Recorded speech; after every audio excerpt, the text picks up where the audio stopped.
Je me demandais comment allait être l'ambiance dans la classe demain.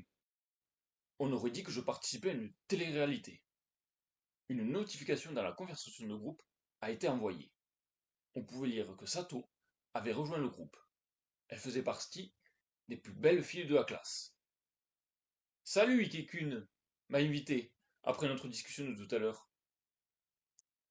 Vu que je n'avais rien à répondre, je rangeais mon téléphone. J'ai entendu parler de ce qui s'était passé aujourd'hui. Orikita est vraiment aussi terrible que ça? Elle m'a saoulé perso.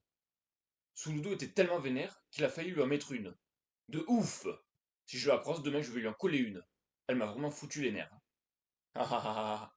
N'allons pas non plus jusque-là. Vu votre différence de force, ça ferait un peu abuser. Hey!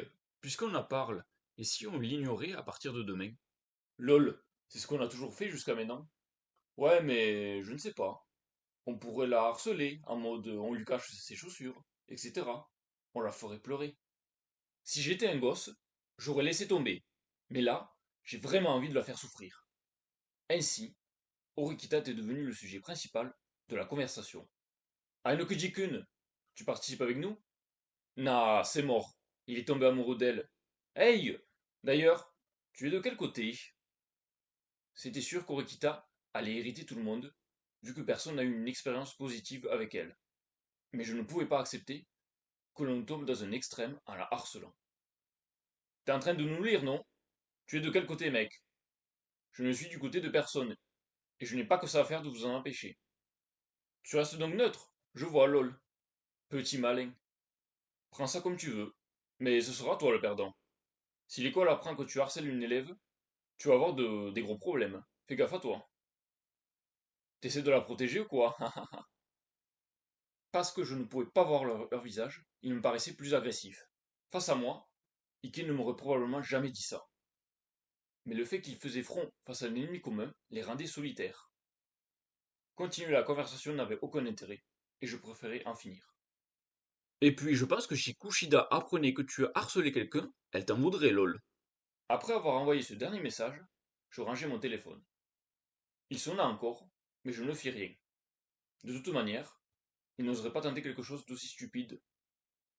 Et Sato ne ferait rien toute seule, sans l'appui des garçons.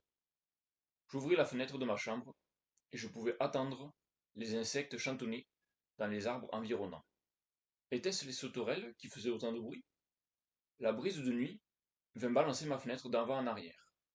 J'avais rencontré Orokita le premier jour, et je finis dans la même classe qu'elle et juste à côté.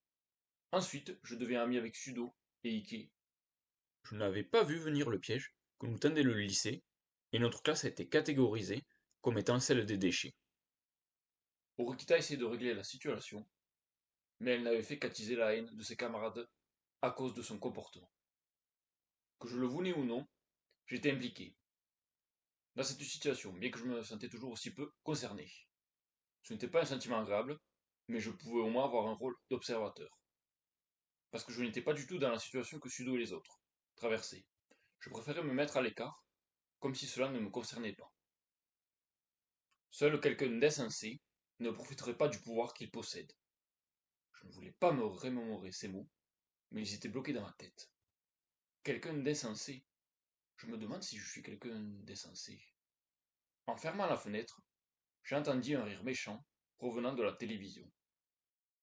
Merci d'avoir regardé la vidéo jusqu'au bout. Dans le prochain épisode, il y aura un peu d'action. À très bientôt.